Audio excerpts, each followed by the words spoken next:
अब हम बात करते हैं आज नर्सिंग रिस्पॉन्सिबिलिटी, क्योंकि मोस्ट ऑफ जो सवाल आता है जो भी स्टूडेंट होते हैं उनके ऊपर सबसे बड़ा एक जो कन्फ्यूज़न होता है वो नर्सिंग रिस्पॉन्सिबिलिटी पर होता है कि हम नर्सिंग रिस्पॉन्सिबिलिटी आखिरकार कैसे लिखें। हर जगह हर एक यूनिट का जो एक टॉपिक होता है उसके अंदर नर्सिंग रिस्पॉन्सिबिलिटी दी जाती है, तो हम उस नर्सिंग रिस्पॉन्सिबिलिटी को कैसे लिखें, इसके लिए आज हम उस समस्या को सबसे पहले सॉल्व करते हैं। तो हम देखते हैं कि कौन कौन से पॉइंट ऐसे हैं जो हर जगह हर सिचुएशन में काम आते हैं। सबसे पहले पॉइंट हम देखते हैं कि nurse assess the patient first priority. जो नर्स की सबसे पहली प्रायोरिटी है वो पेशेंट को असेस करना है। Nurse assess the physical examination, nurse assess and taking the history of patient, nurse take vital sign BP, pulse, respiration rate, temperature, pain, SpO2, fever, ये सारे जो वाइटल साइंस हैं उनको टेक करेगी, असेस करेगी। Nurse provide the cool and calm environment of the patient to relieve the anxiety and discomfort, and nurse provide a comfort position, maintain the privacy of patient, explain the proper procedure to patient before the medical and surgical activity. अब nurse क्या करेगी, wash hand before and after procedure. Surgical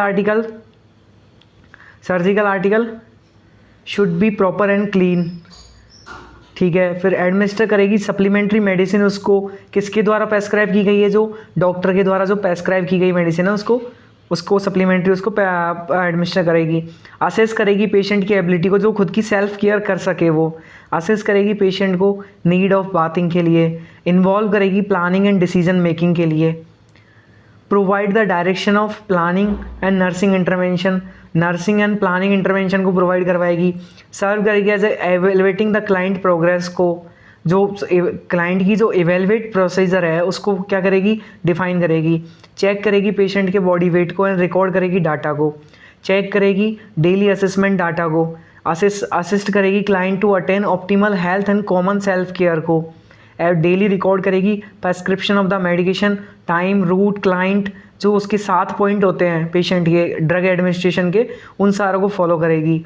फिर करेगी teach करेगी patient को about the disease and sign and symptoms को, and to teach the procedure about patient and to promote the patient surgical and medical activity. अब हम देखते हैं आप सारे जो ये 22 पॉइंट हैं, ये 22 पॉइंट आप एक बार इन 22 पॉइंटों को याद कर लीजिए। इन 22 पॉइंटों को याद करने के बाद आप ऐसी कोई सी भी नर्सिंग रिस्पॉन्सिबिलिटी नहीं होगी, ऐसा कोई सा टॉपिक नहीं होगा जिसके अंदर आप नर्सिंग रिस्पॉन्सिबिलिटी नहीं लिख सकते। इन 22 पॉइंटों में सारा कवर हो जाता है। जैसे अगर स्किन के ऊपर आता है तो आप स्किन में इनमें बीच बीच में जो वर्ड्स हैं उनको मॉडिफाई करके आप स्किन के लिए नर्सिंग रिस्पॉन्सिबिलिटी लिख सकते हो।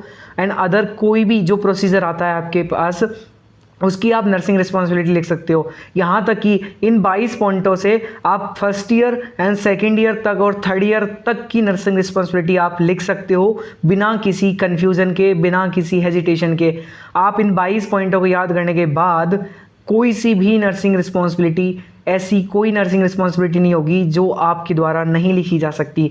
सिर्फ ओनली और 22 पॉइंट आप याद करके रख जाइए। 22 पॉइंटों के अलावा एक पॉइंट ऐसा बाहर नहीं है जो इससे बाहर हो। इसके अंदर सारा कुछ कवर कर दिया है मैंने, और इससे बाहर कोई सा पॉइंट ऐसा नहीं है जो हमें लिखने की ज़रूरत पड़ेगी। इसके अंदर सारे पॉइंट कवर होते हैं। आप ये 22 पॉइंटों को लिख सकते हो बिना किसी भी चीज़ के। आप देख सकते हो एक एक पॉइंट मैंने प्रॉपरली डिफाइन करके लिखा है, और एक एक पॉइंट पेशेंट के हेल्थ एजुकेशन, पेशेंट का जो एडमिशन से लेकर पेशेंट के डिस्चार्ज तक का जो प्रोसीजर होता है, जो नर्सिंग रिस्पॉन्सिबिलिटी एक नर्स जो होती है वो एक रोल अदा करती है उस पेशेंट के लिए, उन सारे पॉइंटों को मैंने उसके लिस्ट के अकॉर्डिंग कवर किया है बाकायदा। और उन जो पॉइंट हैं उन पॉइंटों को मैंने यहाँ कवर किया है, तो आप एक बार अच्छे से देख सकते हो। बाकी मैं अपने जो ये जितने भी नोट्स हैं वो सारे अपने टेलीग्राम चैनल पर डाल दूँगा, आप वहाँ जाकर उनको चेक कर सकते हो, उनको डाउनलोड कर सकते हो। Thank you guys. अगर वीडियो अच्छी लगी हो तो दूसरी वीडियो में मिलते हैं नेक्स्ट दूसरे टॉपिक के ऊपर।